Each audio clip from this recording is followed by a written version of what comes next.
Welcome to the A Paratrooper and a Yogi Walk Into a Bar podcast. I just walked into this bar and there he is on his day off, the Foxy fact checker himself, Andrew Fox. And that's Mr. Andrew Fox if you're on Substack or X. And I'm here talking to Shana Meyerson as we do every week. She's a yoga master from LA.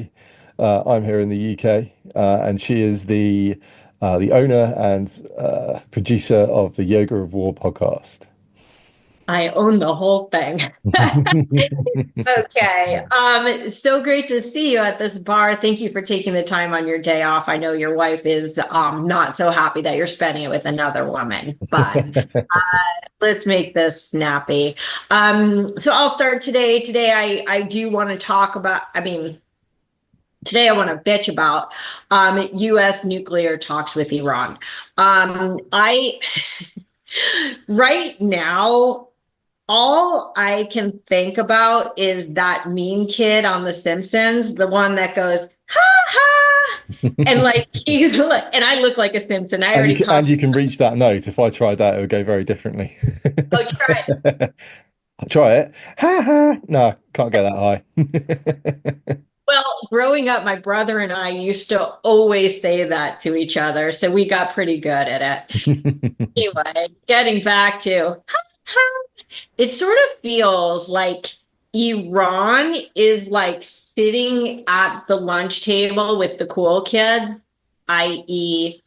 America, and looking back at Israel and just laughing.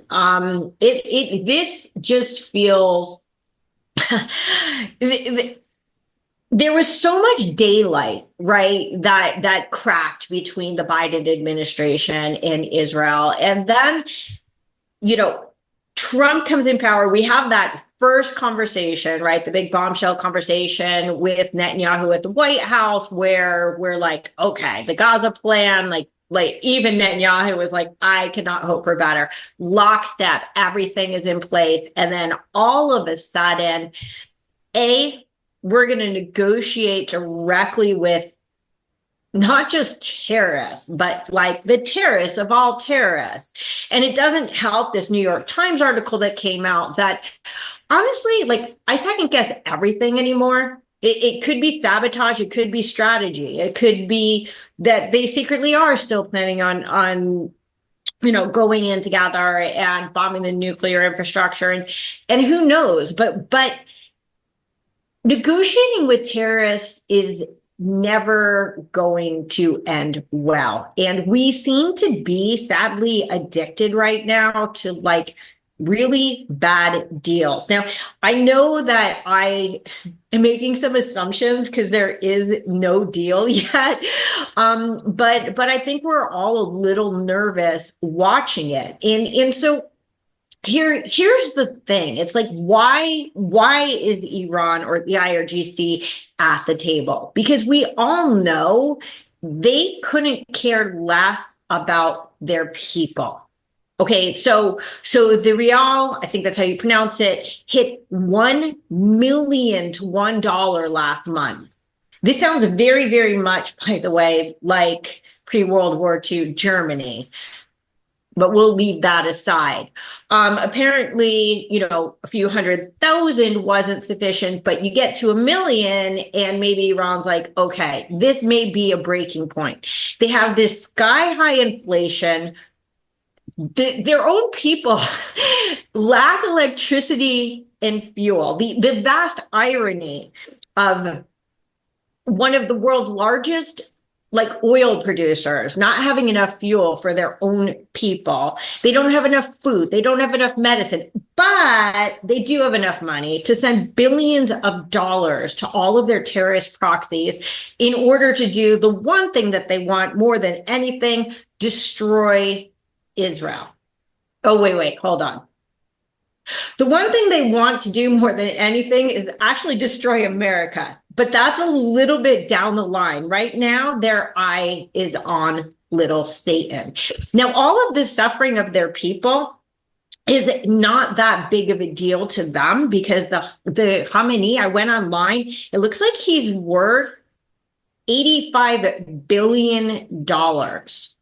So I don't think he's super concerned about inflation right now. Like, he could afford to pay extra for eggs, but something is cracking.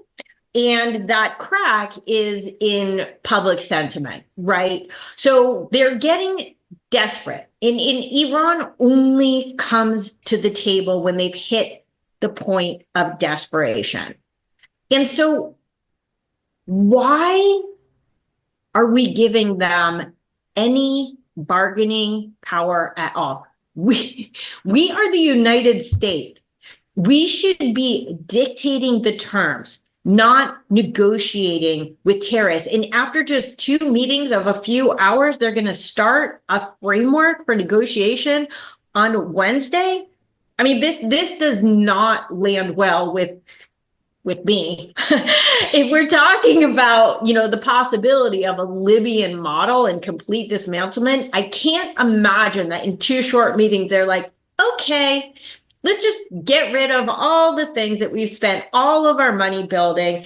And even if the United States is like, okay, forget the Libyan model, you can keep civilian nuclear infrastructure. So let's go back to the fact that they are an oil-rich company. Why do they need nuclear energy? The answer is to build bombs. And if you're enriching at whatever it is, 3 point whatever percent, you have the capacity, because you're doing the thing to enrich to nuclear weaponry, right? And so we need complete dismantlement. It doesn't seem to be like where we're headed. And then, funny not funny, the whole, like, the fact that obviously the US has nukes. Okay, I mean, that's no secret. Israel may or may not have nukes. Okay. Everybody knows Israel has nuclear bomb as well, right? After Israel's attack on Iran last October, right? Iran is left with no air defenses on top of that, and the fact that their people are suffering so terribly, and none of this is a deterrent for Iran. That says so much about who they are, because especially on the nuclear front, the fact that the US and Israel have nukes means nothing to them, because they know that if we wanted to use nukes, we would have already done it. But we're what's called rational actors. Could you imagine if Iran had taken out the Israeli air defenses and had a nuclear bomb? There's no question. There's no question there would be no Israel today.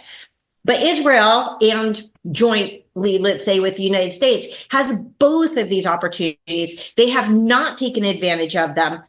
And so we have all these idle threats over and over from Donald Trump about all hell and everything's the world's gonna end, and this is your last chance. No, this is your last chance. Wait. No, this is your last chance. Nobody cares anymore. Nobody's listening to him. And then he, literally in his last term, he tears up the JCPOA.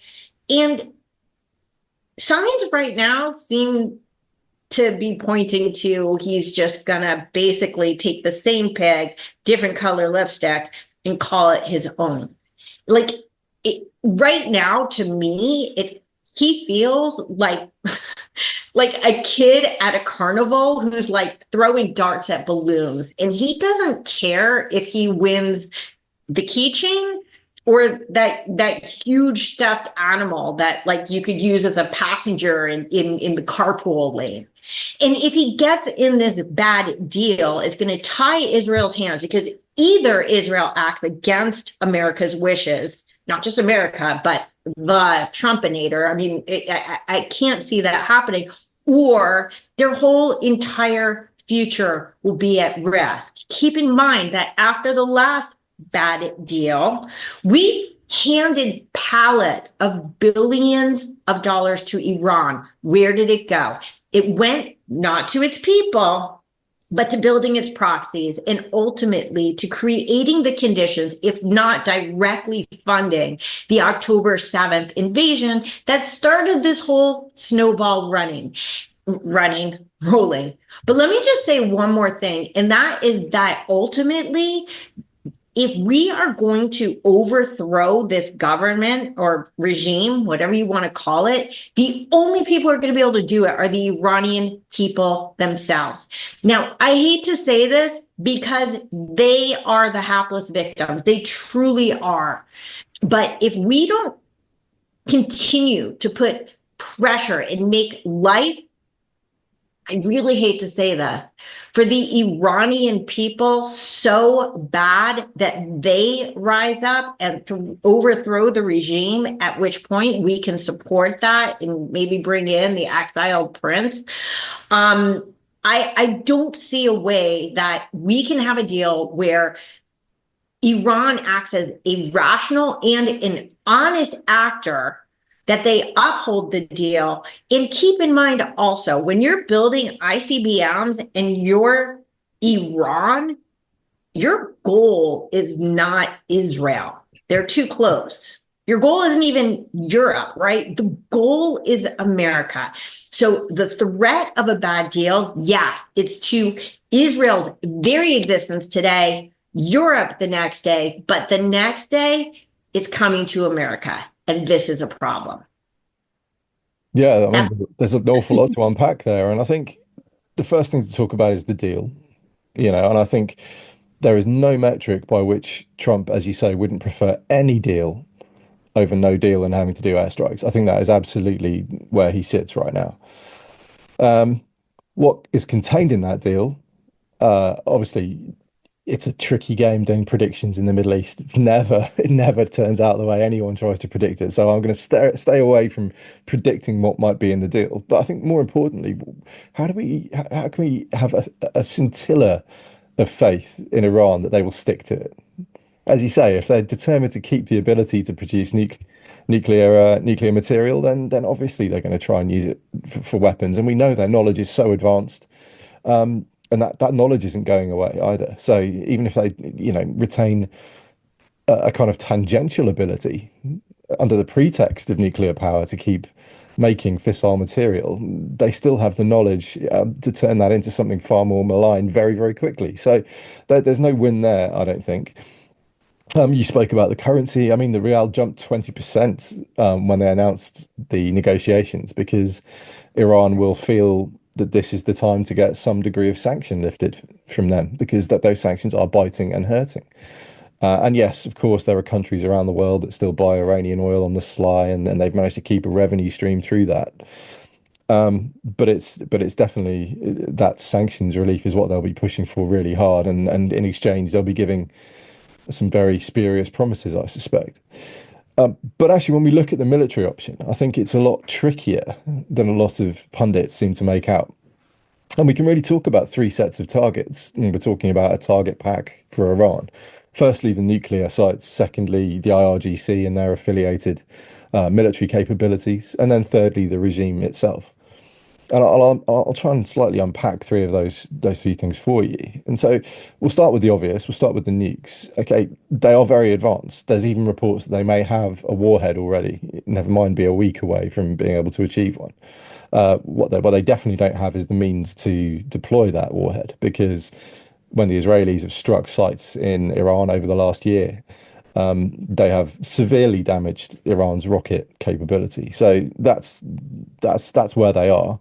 The sites are underground, they're buried deep, they're very advanced. And if you're going to hit them, it would probably have to be an American strike rather than an Israeli one.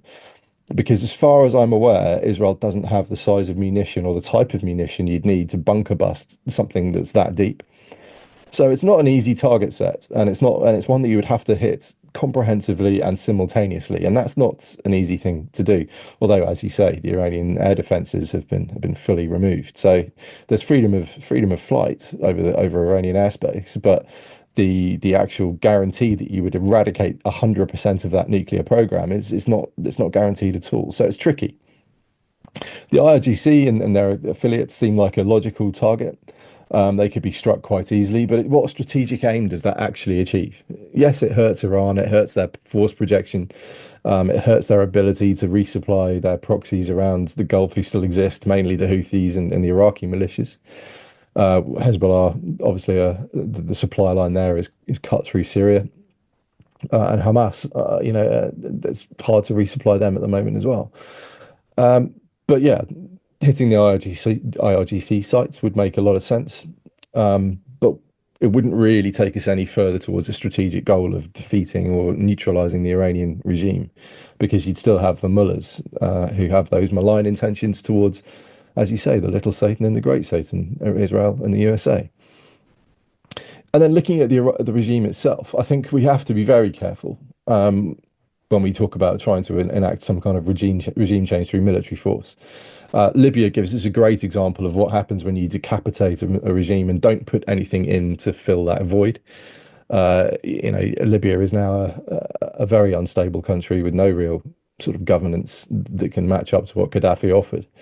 And of course, that caused a huge migration problem on Europe's southern border. It destabilized the whole Maghreb, and was, I think, in hindsight, a pretty poor decision on our part to remove Gaddafi in that manner. And if we look at Yemen now, the strikes that are ongoing, the Americans are spending billions of dollars in munitions. And yet the Houthis still retain capability and still retain the ability to do what they need to do. Now they're getting degraded on a weekly basis, and it might work.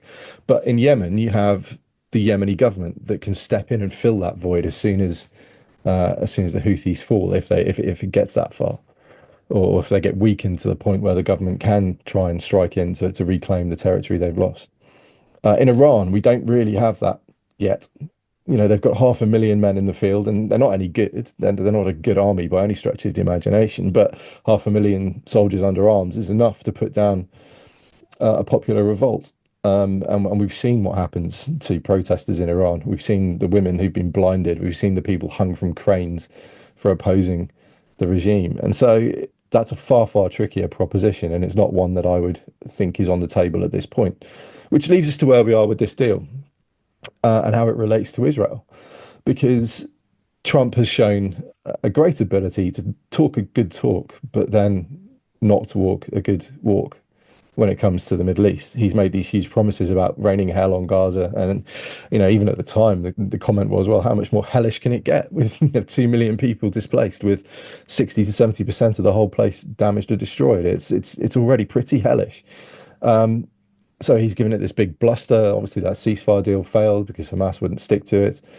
And that's what led us directly to those sort of hostage releases, which was a good thing. And it gave the Israelis ability to kind of build up target packs during that 4-week ceasefire. So he's tried to negotiate with Hamas. It's not worked. And now we are back to where we were in December 2024 when it comes to Gaza. And the IDF are just grinding away and trying to force Hamas back to the table. So Trump's not really delivered there.